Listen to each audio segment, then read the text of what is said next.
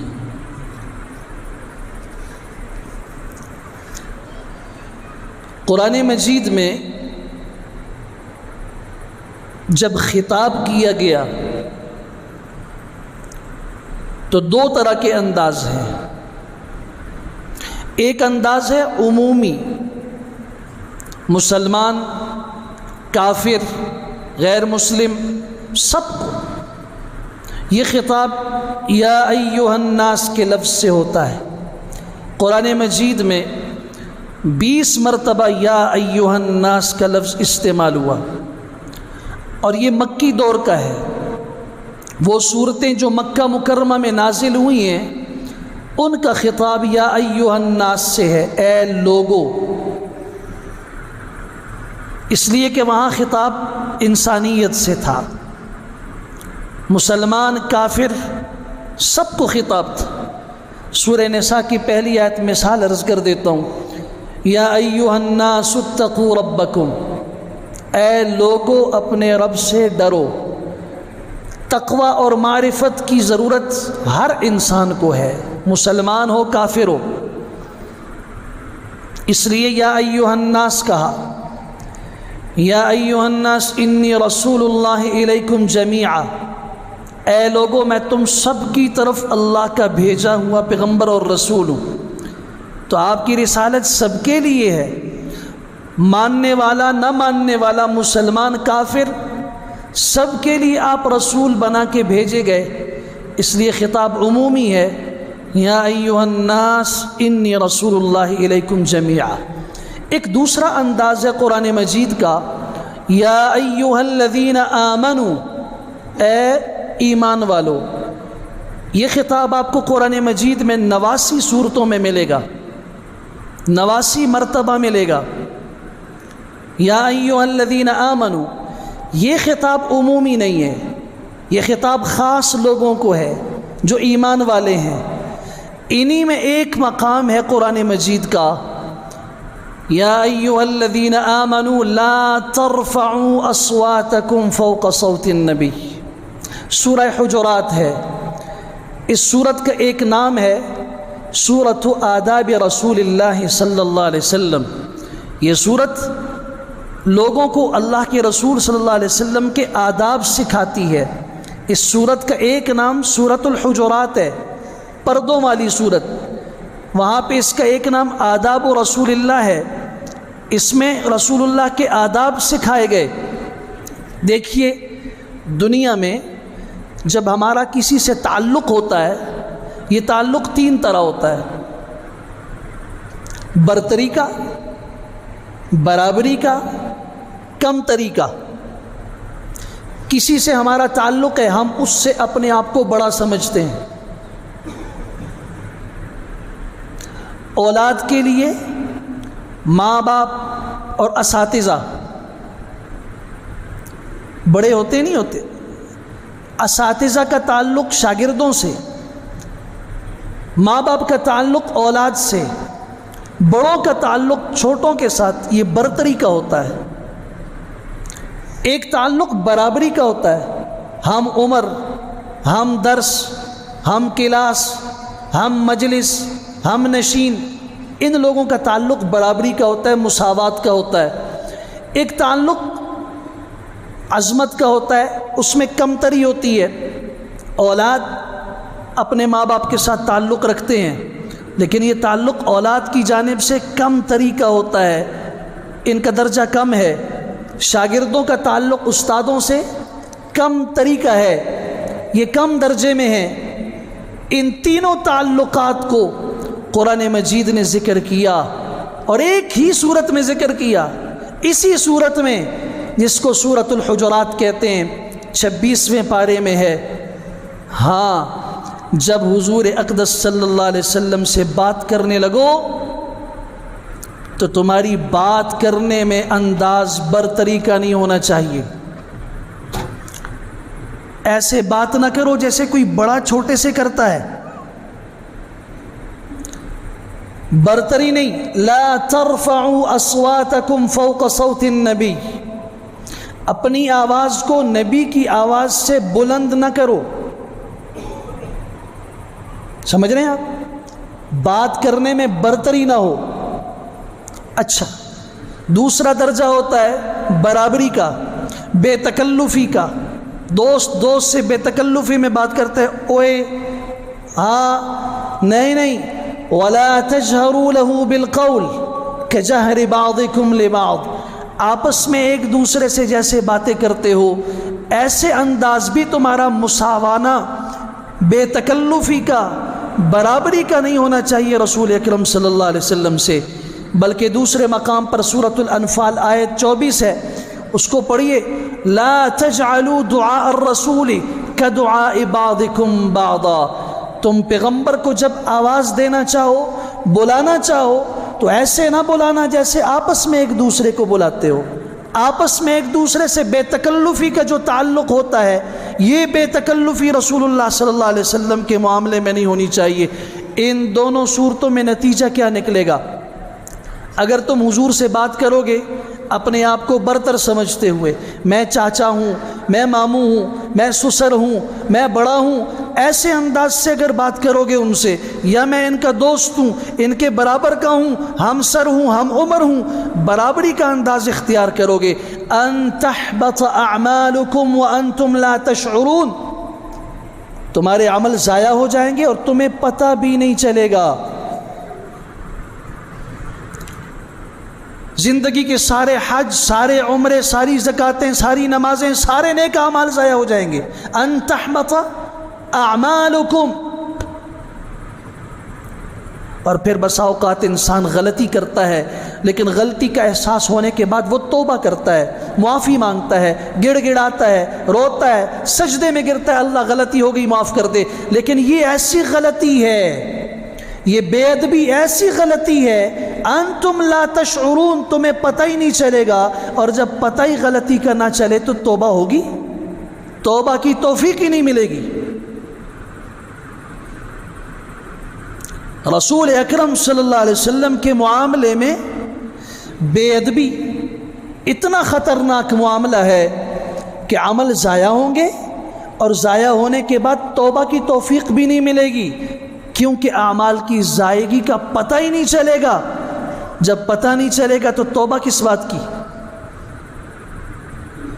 ہاں، تیسرا درجہ تعلق کا، اپنے آپ کو کم تر سمجھتے ہوئے، عاجز سمجھتے ہوئے، غلام سمجھتے ہوئے، شاگرد سمجھتے ہوئے، پاؤں کی خاک سمجھتے ہوئے جو انداز تکلم اختیار کرو گے نا، جس میں آواز دھیمی ہوگی، لہجہ سہل ہوگا، بات میں نرمی ہوگی، عاجزی ہوگی، اس کا نتیجہ کیا ہوگا؟ ان الذين يغضون اصواتهم عند رسول الله اولئك الذين امتحن الله قلوبهم للتقوى لهم مغفرة واجر عظيم، جو لوگ اپنی آوازوں کو اللہ کے رسول صلی اللہ علیہ وسلم کی خدمت میں پست رکھتے ہیں، یہ وہ لوگ ہیں جن کے دلوں کا امتحان اللہ نے لیا ہے، اور دل کا امتحان تقوی کا امتحان ہے۔ ان کی آوازیں پست، نتیجہ کیا ہے؟ لہم مغفرہ، ان کے لیے مغفرت کا اعلان ہے، بخشش کا اعلان ہے، واجر عظیم، بہت بڑے اجر کا اعلان ہے۔ آج پوری دنیا کو ضرورت ہے کہ وہ اس امر کو سمجھے، ادب کو سمجھے۔ رسول اللہ صلی اللہ علیہ وسلم کا ادب صرف مسلمان پہ فرض اور واجب نہیں، آپ کا ادب غیر مسلم پر بھی واجب ہے، آپ کا ادب کائنات کی ہر مخلوق پہ واجب ہے۔ اس تفصیل میں نہیں جاؤں گا، میں آداب اور ان کے پہلو ذکر کرنا چاہتا ہوں۔ آج صحابہ نے ادب کیا تو کیسے کیا، اور ادب کا جو جو حکم اللہ نے دیا اس پہ صحابہ نے کس انداز سے عمل کیا۔ اب دیکھیے، پہلا تقاضا ادب کا یہ ہے کہ رسول اللہ صلی اللہ علیہ وسلم پر ایمان لا کے آپ کی تعظیم کی جائے، آپ کو عظیم ترین سمجھا جائے، اپنی ذات سے بھی، اپنے ماں باپ سے بھی بڑھ کر، اور دنیا کی کوئی چیز جو آپ کو محبوب ہے اس سے کئی درجے بڑھ کر رسول اکرم صلی اللہ علیہ وسلم کی تعظیم، یہ آپ کا پہلا ادب ہے۔ آپ پڑھیے قرآن مجید، سورۃ الفتح 26واں پارہ ہے، آیت نمبر 8 اور 9، اِنَّا أَرْسَلْنَاكَ شَاهِدًا وَمُبَشِّرًا وَنَذِيرًا، کیوں؟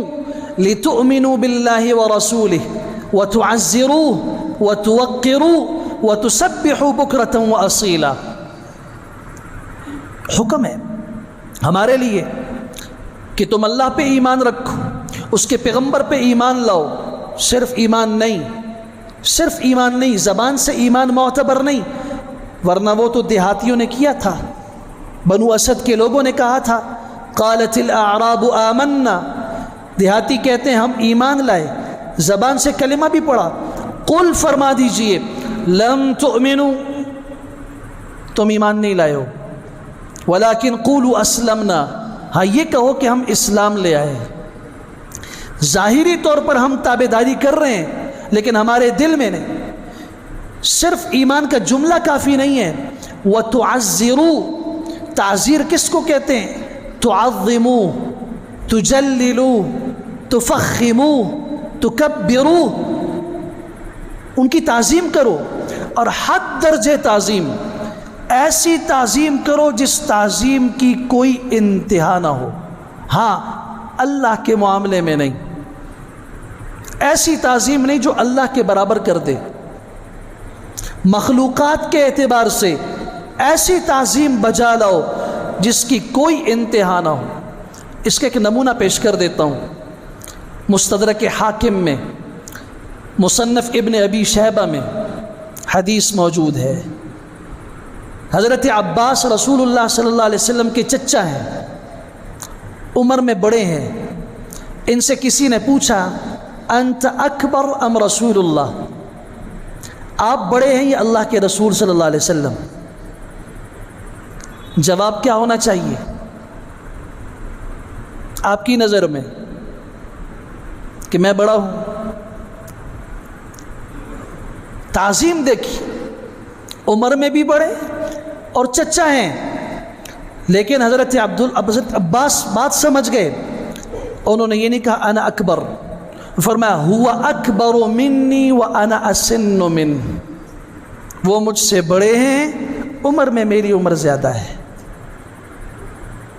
جواب بھی دے دیا اور آداب کا کتنا لحاظ رکھا، وہ مجھ سے بڑے ہیں، وانا اسن من، عمر میں زیادہ ہوں۔ عروہ بن مسعود الثقفی، بنو ثقیف کا شہزادہ، سردار، مکہ مکرمہ کے لوگوں کی طرف سے سردار بن کے، ایلچی بن کے، قاصد بن کے رسول اللہ کی خدمت میں آیا صلی اللہ علیہ وسلم۔ یہاں آ کے دیکھا یہ مسلمان نہیں ہے، دیکھا رسول اللہ صلی اللہ علیہ وسلم کی عظمت، آپ کا ادب، آپ کا احترام، آپ کی تعظیم صحابہ کیسے کر رہے ہیں۔ بخاری شریف کے الفاظ ہیں، جب عروہ نے دیکھا کہ رسول اللہ صلی اللہ علیہ وسلم جب لعاب مبارک کو پھینکتے ہیں صحابہ اس کو زمین پہ گرنے نہیں دیتے، آپ کے وضو کا پانی صحابہ زمین پہ گرنے نہیں دیتے، اسے اپنے پاس محفوظ کرتے ہیں، اور آپ کے سامنے سب اس طرح سر جھکا کے خاموشی سے بیٹھتے ہیں کہ اگر ان کے سروں پہ پرندے بیٹھ جائیں تو وہ بھی نہ اڑیں۔ یہ منظر کون بیان کر رہا ہے؟ غیر مسلم، مشرک، مشرکین مکہ کی طرف سے آنے والا قاصد واپس جا کے کہتا ہے اللہ کی قسم میں روم کے بادشاہ کے دربار میں بھی گیا ہوں، کسرا ایران و فارس کے بادشاہ کے دربار میں بھی گیا ہوں، یمن کے بادشاہوں اور سلاطین کے درباروں کو بھی دیکھا ہے، وہاں کے بادشاہوں کی عزت بھی دیکھی ہے، مجھے اللہ کی قسم ہے جو عزت محمد صلی اللہ علیہ وسلم کے صحابہ آپ کی کرتے ہیں وہ عزت دنیا کا کوئی اور شخص اس کا منظر نہیں دیکھ سکتا۔ بخاری کے الفاظ ہیں۔ پہلا ادب رسول اللہ صلی اللہ علیہ وسلم کے معاملے میں یہ کہ آپ کی تعظیم کی جائے، وَتُوَقِّرُوا، حد درجے تعظیم کی جائے۔ آپ کے مقابلے میں اگر باپ آ جائے تو پھر معاملہ وہ ہو جو ابو بکر صدیق کا تھا اپنے باپ کے ساتھ، بوڑھے باپ کو تھپڑ مار دیے جس نے رسول اکرم صلی اللہ علیہ وسلم کو برا کہا، اور پھر رسول اللہ صلی اللہ علیہ وسلم نے فرمایا ایسا کیوں کیا؟ فرمایا باپ ہوگا اپنی جگہ پر لیکن آپ کے معاملے میں باپ کی حیثیت کچھ بھی نہیں ہے، پھر وہ بیٹا ہو تب بھی اس کی تعظیم، اس کا احترام، استاد ہو کوئی بھی ہو، اس کی تعظیم رسول اکرم صلی اللہ علیہ وسلم کے برابر نہیں ہو سکتی۔ جب ان کی تعظیم کا مقابلہ آئے گا حضور اقدس صلی اللہ علیہ وسلم کے مقابلے میں تو اس کی اگر میں مثال دوں کہ یہ زمین اور آسمان کا فرق تو یہ بھی کم ہے، اس سے بھی بڑھ کے فرق کا معاملہ کیا جائے گا۔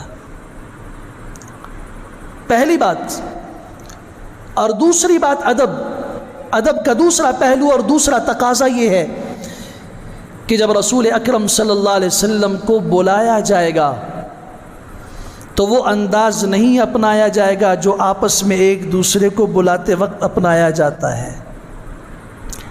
آج بھی اگر کوئی فرط محبت میں یہ بات کہے گا تو اسے ادب ملحوظ خاطر رکھنا ہوگا، ادب سے نکل کر قدم اٹھائے گا تو ان تحبط اعمالکم کی سیڑھیاں گرتے گرتے اپنے اعمال گنوا بیٹھے گا۔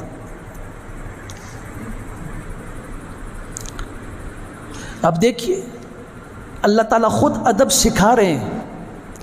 قرآن مجید میں جتنے انبیاء کا تذکرہ کیا ہے، اللہ نے جب ان سے خطاب فرمایا تو ان کا نام لے کر خطاب فرمایا۔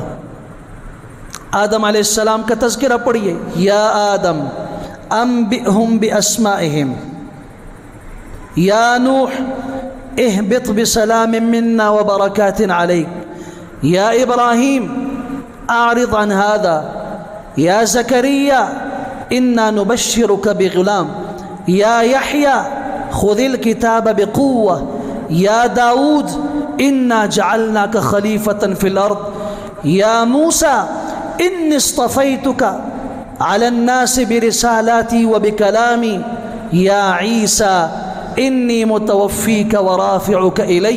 پیغمبر کا نام لیا، یا موسیٰ، یا آدم، یا ابراہیم، لیکن پورے قرآن کے 30 پاروں میں مجھے کوئی دکھا دے یا محمد کا لفظ ایک دفعہ بھی ذکر کیا ہو۔ یا ایھا النبی، یا ایھا الرسول، یا ایھا المزمل، یا ایھا المدثر، صفات بیان کی۔ اے کملی اوڑھنے والے، اے چادر اوڑھنے والے، آپ کی صفات کو بیان کیا۔ جس کیفیت میں آپ اس وقت زمین پہ موجود تھے اللہ نے اس انداز سے خطاب کیا۔ آپ نے کملی اوڑھی ہوئی ہے، فرمایا یا ایھا المزمل، آپ نے چادر اوڑھی ہوئی ہے، یا ایھا المدثر، کہیں یا ایھا الرسول، کہیں یا ایھا النبی، ایک مقام پہ بھی نام لے کے نہیں۔ یہ تعلیم امت کے لیے کہ جب تمہیں ضرورت پڑے اللہ کے رسول صلی اللہ علیہ وسلم کو بلانے کی تو ایسے نہیں بلانا، لا تجعلوا دعاء الرسول كدعاء بعضكم بعضا، آپس میں ایک دوسرے کو آوازیں دیتے ہو۔ کچھ لوگ آئے، دیہاتی لوگ تھے، آداب سے واقف نہیں تھے، انہوں نے دروازے پہ دستک کے کہا یا محمد اخرج علینا، اے محمد باہر نکلیے، ہمارا کوئی کام ہے۔ اللہ کو ان کا یہ انداز پسند نہیں آیا۔ ان الذین ینادونک من وراء الحجرات اکثرهم لا یعقلون، قرآن نے کہا جو آپ کو دیواروں سے باہر، حجرے سے باہر، دروازے سے باہر نام لے لے کے آوازیں دیتے ہیں، یہ اکثر لا یعقلون ہے، ان کے پاس عقل اور سمجھ نام کی کوئی چیز ہی نہیں ہے۔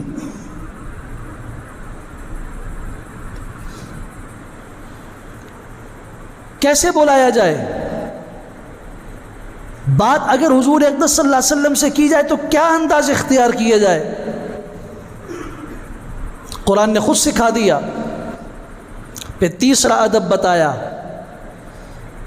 کہ جب آپس میں بات ہو رہی ہو، تم بھی بات کر رہے ہو، اللہ کے رسول صلی اللہ علیہ وسلم بھی بات کر رہے ہیں، تم بھی کوئی کام کر رہے ہو، وہ کام حضور بھی کر رہے ہیں، حتیٰ کہ نماز ہی کیوں نہ ہو، خیال رکھنا رسول اکرم صلی اللہ علیہ وسلم سے آگے بڑھنے کی کوشش نہیں کرنا۔ یا ایھا الذین آمنوا لا تقدموا بین یدی اللہ ورسولہ، اللہ اور اس کے رسول صلی اللہ علیہ وسلم سے آگے نہیں بڑھنا، نہ بات میں، نہ مشورے میں، نہ بیٹھنے میں، نہ اٹھنے میں، حتیٰ کہ نماز میں بھی نہیں۔ یہ سب احادیث کی کتب میں موجود ہے۔ کیا کیا جائے؟ ابو بکر صدیق رضی اللہ تعالیٰ عنہ مصلی پہ کھڑے ہیں، راوی ہیں حضرت سہل بن سعد الساعدی رضی اللہ تعالیٰ عنہ، انصار کے ایک ہیرے صحابی ہیں، مدینہ منورہ کے۔ یہ روایت صحیح بخاری میں بھی ہے، صحیح مسلم میں بھی ہے، ابو داؤد میں بھی ہے اور سنن نسائی میں بھی ہے۔ سہل بن سعد کہتے ہیں قباء میں بنی عمرو بن عوف کے لوگوں کا جھگڑا ہو گیا، رسول اللہ صلی اللہ علیہ وسلم ان کے بیچ میں مصالحت کے لیے تشریف لے گئے، آنے میں تاخیر ہو گئی، نماز کا وقت ہو گیا، ہم سب انتظار کر رہے ہیں، آپ تشریف نہیں لائے، یہاں تک کہ اتنی تاخیر ہو گئی کہ نماز کے قضا کا وقت قریب ہو گیا۔ ابو بکر صدیق رضی اللہ تعالیٰ عنہ مصلی رسول صلی اللہ علیہ وسلم پہ مسجد نبوی میں تشریف لے آئے، اقامت کہی گئی، آپ نے اللہ اکبر کہا، نماز شروع ہو گئی، اتنے میں رسول اللہ صلی اللہ علیہ وسلم تشریف لے آئے، صفوں کو کراس کرتے ہوئے آپ پہلی صف میں تشریف لائے، صحابہ کی آوازیں یوں تالیوں کی شکل میں بلند ہونا شروع ہوئیں، اشارہ تھا کہ بھئی حضور صلی اللہ علیہ وسلم تشریف لے آئے۔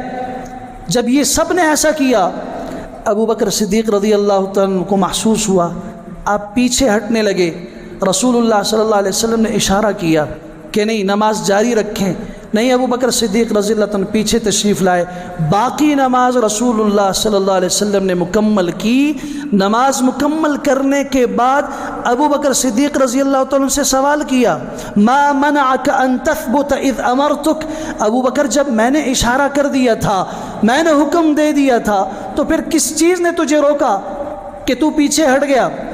تو ابو بکر صدیق رضی اللہ عنہ کا جملہ دل کی تختیوں پہ لکھ دیجئے، ما کان لابن ابی قحافۃ ان یصلی بین یدی رسول اللہ، یہ کیسے ہو سکتا ہے کہ اس نماز کے اندر رسول اللہ صلی اللہ علیہ وسلم موجود ہوں، اور ابن ابی قحافہ کی ہمت کیسے ہوگی کہ وہ مصلی رسول پہ کھڑے ہو کے امام بن جائے اور نماز پڑھا دے۔ اللہ کے رسول صلی اللہ علیہ وسلم سے آگے نہیں بڑھیں گے۔ صحیح بخاری کے الفاظ ہیں،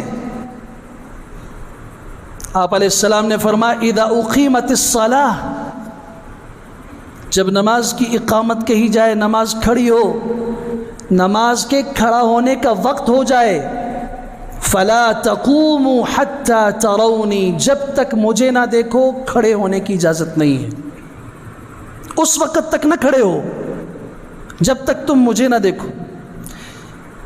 تو یہاں ایک امام کا ادب بھی سکھا دیا،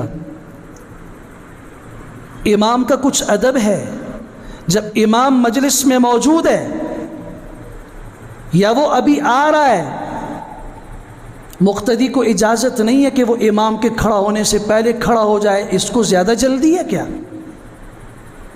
یہ امام کا امام بننا چاہتا ہے، یہ کیا ثابت کرنا چاہتا ہے؟ صحیح بخاری کے یہ الفاظ دل کی تختیوں پہ لکھو، امامت کے معاملے میں کب کھڑا ہونا ہے مقتدی نے، اس سے بڑھ کر صریح اور کون سی دلیل ہو سکتی ہے؟ لا تقوموا حتى ترونی، جب تک مجھے نہ دیکھو اس وقت تک کھڑا نہیں ہونا۔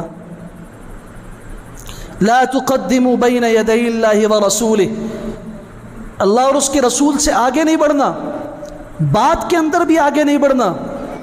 اور پھر رسول اکرم صلی اللہ علیہ وسلم کے معاملے میں تیسرا ادب، لا ترفعوا اصواتکم فوق صوت النبی، جب تم بات کرو تو تمہاری آواز نبی اکرم صلی اللہ علیہ وسلم کی آواز سے اونچی نہیں ہونی چاہیے،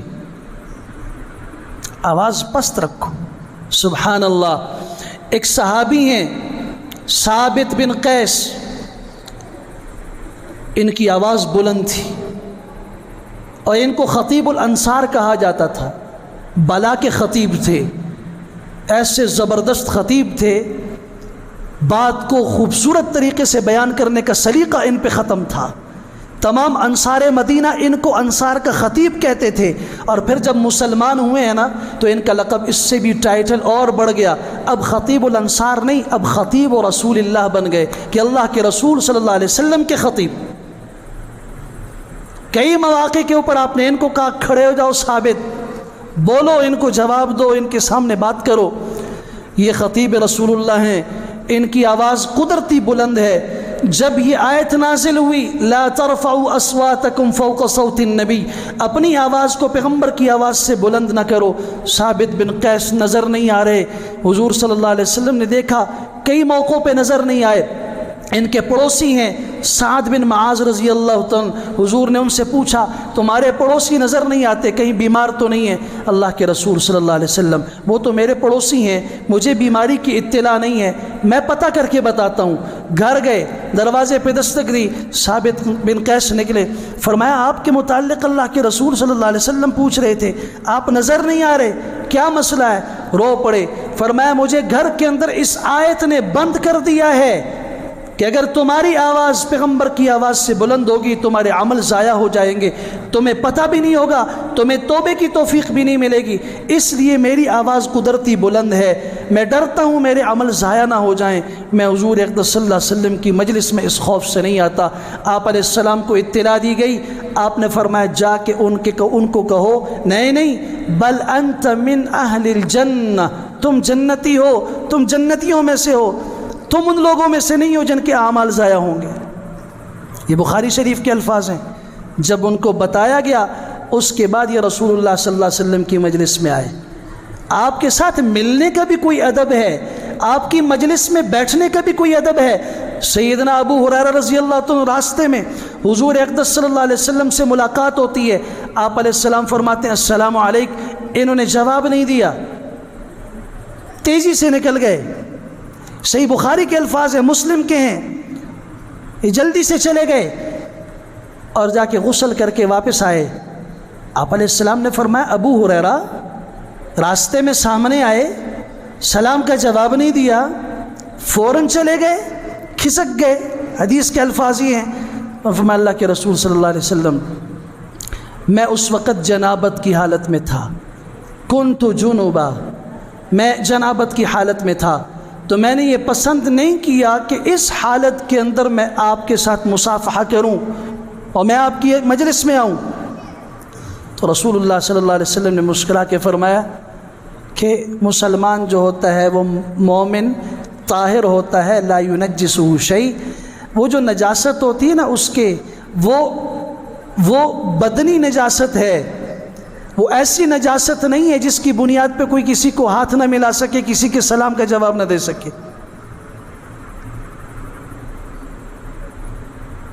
وہ نجاست معنوی ہے. صحابہ نے ادب کر کے دکھایا کہ حضور اقدس صلی اللہ علیہ وسلم سے ایسی حال میں ملنا بھی نہیں چاہیے. پھر اس کا احترام، اس کی جو حدود ہیں وہ رسول اکرم صلی اللہ علیہ وسلم نے متعین کیے. بات آپس میں اگر کوئی کرنا چاہے تو کیسے برابری کا انداز بھی اختیار نہیں کرنا چاہیے. رسول اکرم صلی اللہ علیہ وسلم نے کسی کو بلایا، فلاں کو بلا کے لے آؤ، کیا کرنا چاہیے؟ استجیبوا للہ وللرسول اذا دعاکم لما یحییکم. سورہ انفال آیت 24. جب اللہ اور اس کے رسول تمہیں بلائیں سارے کام چھوڑ کے آ جاؤ. یہ رسول اللہ صلی اللہ علیہ وسلم کا ادب ہے. چنانچہ صحیح بخاری میں حدیث موجود ہے، صحابی ہیں، اللہ کے رسول صلی اللہ علیہ وسلم نے ان کو بلایا، یہ نماز میں کھڑے تھے،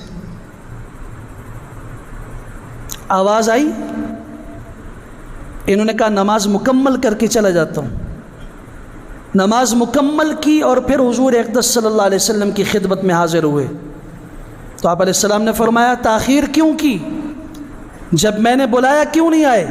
اللہ کے رسول صلی اللہ علیہ وسلم کنت اصلی، نماز پڑھ رہا تھا، میں نے سوچا کہ نماز سے فارغ ہو کے آ جاؤں گا. آپ علیہ السلام نے فرمایا اما قرأت قول اللہ، کیا تم نے اللہ کے قول، اللہ کے فرمان کو نہیں پڑھا؟ یا ایھا الذین آمنوا استجیبوا للہ وللرسول. جب اللہ اور اس کے رسول بلائیں تو سارے کام چھوڑ کے آ جاؤ. نماز جیسی عبادت.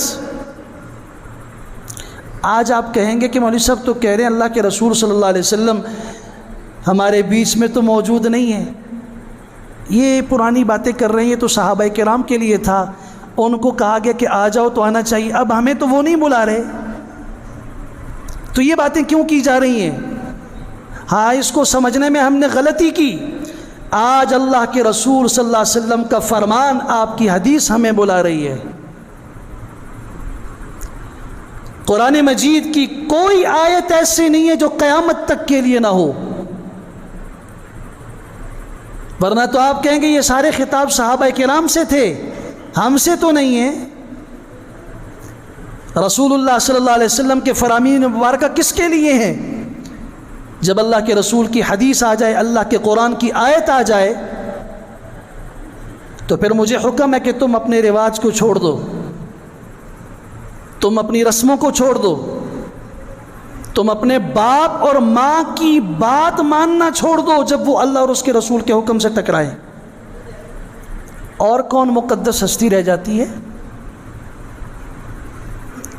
جب بلائیں سب چھوڑ کے ادھر آ جاؤ، اور تمہیں اس وقت تک کسی اور کام میں مشغول ہونے کی اجازت نہیں، ورنہ عمل ضائع کر بیٹھو گے۔ پھر رسول اکرم صلی اللہ علیہ وسلم کا ادب ایک یہ بھی ہے کہ جب آپ علیہ الصلاۃ والسلام کسی کام کا کہیں اور مجلس کے اندر تم موجود ہو، اور اس مجلس سے ابھی رسول اکرم صلی اللہ علیہ وسلم نہ اٹھے ہوں، تو کسی کو اس مجلس کو چھوڑ کے جانے کی اجازت بھی نہیں ہے۔ آپ پہلے اٹھیں گے، اس کے بعد آپ کی امت میں سے آپ کے پاس بیٹھے ہوئے لوگوں میں سے کوئی اٹھنا چاہتا ہے تو تب اس کو اٹھنے کی اجازت ہے۔ اور جب حضور اقدس صلی اللہ علیہ وسلم سے بات کرنا چاہتے ہو تو اپنے الفاظ کو تولو، ایسا لفظ نہیں استعمال کرنا جس لفظ کے اندر دو معنوں کا احتمال ہو، جس میں یہ معنی بھی نکلتا ہو یہ معنی بھی نکلتا ہو۔ یہودیوں نے آ کے رسول اکرم صلی اللہ علیہ وسلم سے کہا، یا محمد راعنا۔ راعنا کا لفظ دو معنی رکھتا ہے۔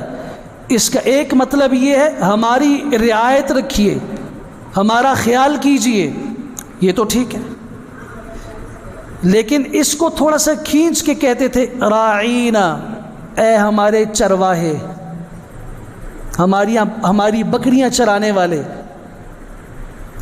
اور پھر عبرانی زبان میں رعونت کا معنی بے وقوف کے ہیں، یہ وہ معنی بھی دل میں چھپا کے کہتے تھے یا محمد راعنا، یعنی اے ہمارے احمق، نعوذ باللہ من ذلک۔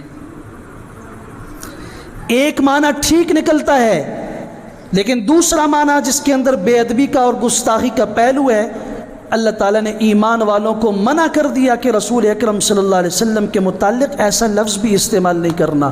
یا ایھا الذین آمنوا لا تقولوا راعنا، تم راعنا نہ کہو، اگرچہ تمہاری نیت ٹھیک ہے، لیکن الفاظ میں بھی ان یہود کی مشابہت نہیں ہونی چاہیے۔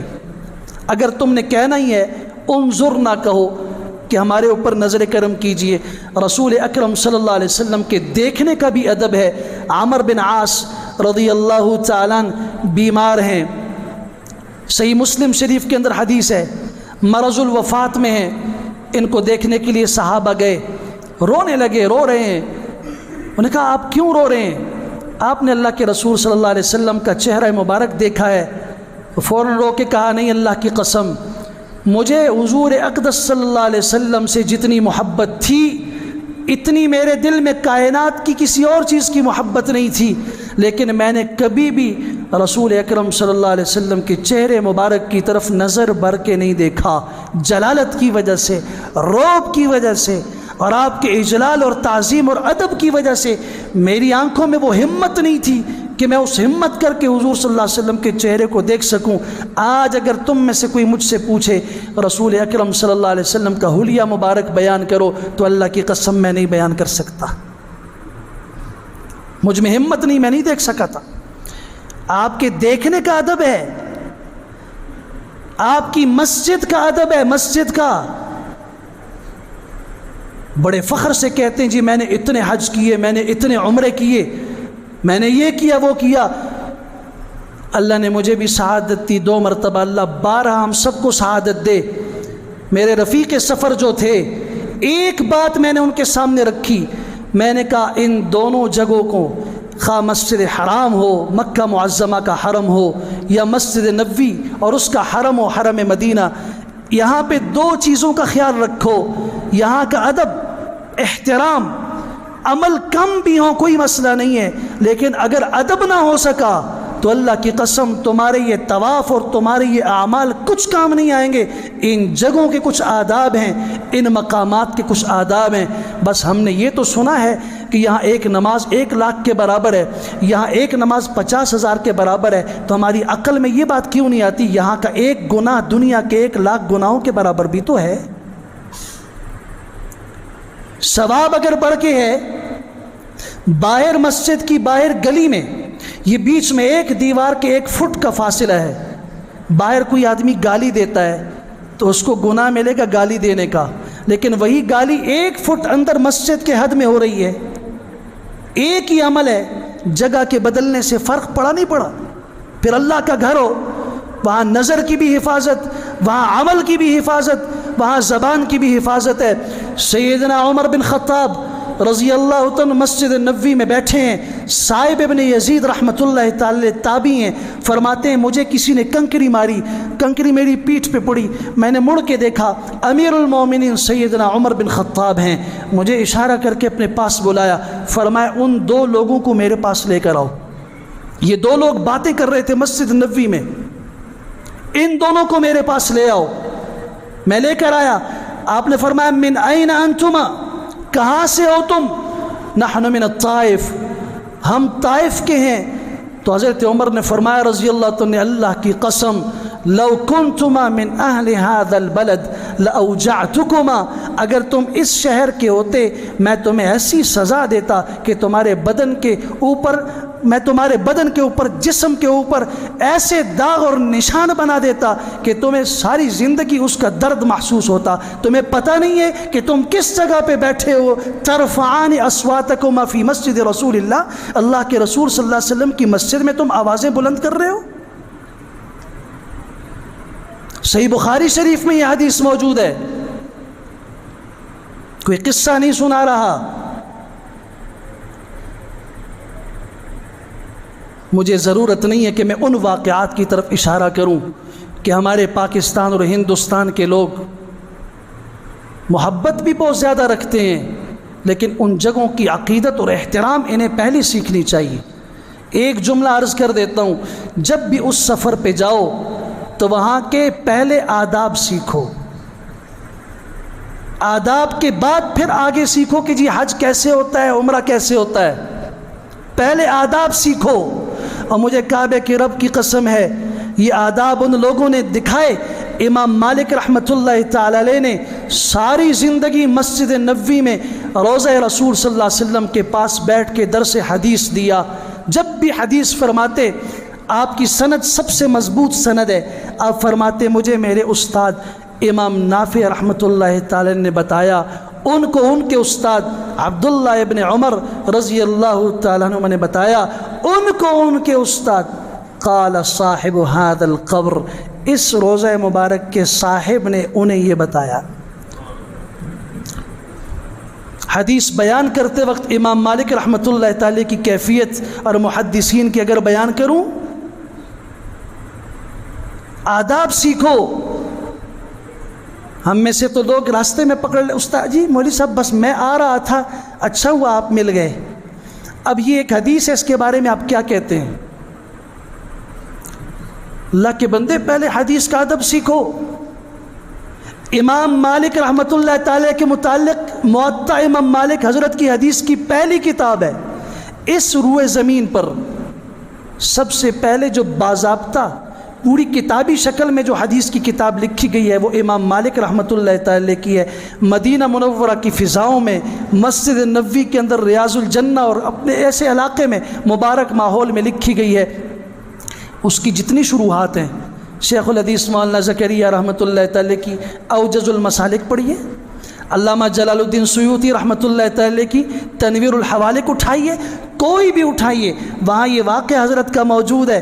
حضرت کے دروازے پہ جب دستک ہوتی، اپنی خادمہ سے کہتے جا کے پوچھو کس لیے آئے ہو، کوئی مسئلہ پوچھنا ہے یا اللہ کے رسول صلی اللہ علیہ وسلم کی حدیث پوچھنی ہے؟ جب کوئی کہتا مسئلہ پوچھنا ہے، امام مالک رحمہ اللہ دروازے سے باہر چلے جاتے، مسئلہ سن کے اس کو بتا دیتے۔ اگر خادمہ کہتی وہ کہہ رہا ہے کہ میں نے حدیث پوچھنی ہے، اللہ اکبر، اب آداب سیکھیے، حضور کی بات اور حضور کی حدیث کا ادب کیا ہے۔ امام مالک رحمہ اللہ فرماتے اس کو کہہ دو اجلس فی المسجد، جاؤ اللہ کے رسول صلی اللہ علیہ وسلم کی مسجد میں بیٹھ جاؤ، حدیث ایک حدیث معلوم کرنی ہے، جاؤ مسجد رسول اللہ صلی اللہ علیہ وسلم میں بیٹھو۔ پھر کیا کرتے؟ ودخل مغتسلہ، حضرت غسل خانے میں چلے جاتے، واغتسل، غسل کرتے، وتطیب، خوشبو لگاتے، ولبس ثیابا جددا، نئے کپڑے پہنتے، وتعمم، امامہ پہنتے، پگڑی پہنتے، وتلقى له المنصہ، اور ایک کرسی آپ کے لیے مسجد کے اندر مسجد نبوی میں رکھی جاتی، فیخرج الیہم، اس کے بعد امام مالک رحمہ اللہ نکل کے ان کے پاس جاتے، ویوضع عود، عود کی خوشبو جو دنیا کی سب سے مہنگی خوشبو ہے، عود حضرت کے پاس رکھا جاتا، اس کو سلگایا جاتا، فلا یزال یتبخر حتی فرغ من حدیث رسول اللہ صلی اللہ علیہ وسلم، اس وقت تک وہ عود کی لکڑی جلتی تھی، مجلس معطر رہتی تھی جب تک اللہ کے رسول صلی اللہ علیہ وسلم کی حدیث ختم نہ ہو جاتی۔ ادب ہے، زندگی میں ان آداب کو حصہ بنائیے۔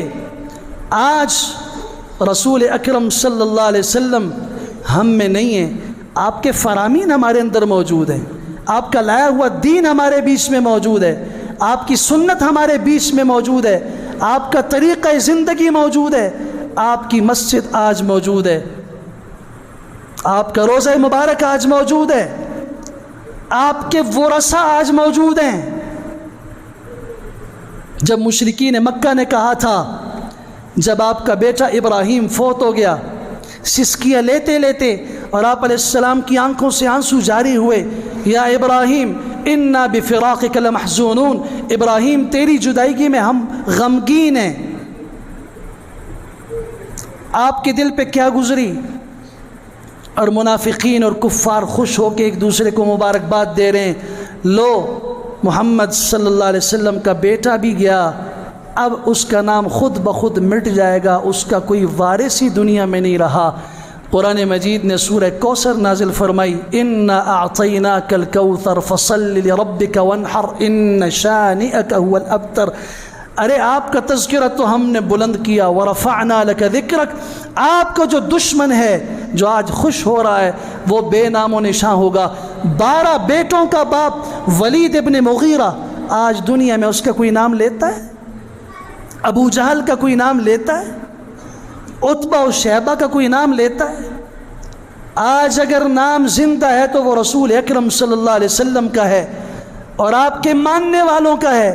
آپ کی روحانی اولاد اور آپ کی روحانی نسل، آپ کے ورثاء علماء کی شکل میں آج دنیا کے اندر موجود ہیں، ان کا ادب ہم پہ لازم ہے۔ اگر ایک آدمی اپنے باپ کا ادب نہیں کر سکتا تو وہ محلے کے کسی بزرگ آدمی کا ادب کرے گا؟ اپنے امام کا ادب نہیں کر سکتا، اپنے استاد کا نہیں کرتا تو یہ کسی اور کے استاد کا ادب کر سکتا ہے؟ اللہ تعالی ہمیں با ادب مسلمان بنائے، اللہ تعالیٰ بے ادب مسلمان ہونے سے ہم سب کی حفاظت فرمائے۔ وآخر دعوانا ان الحمد للہ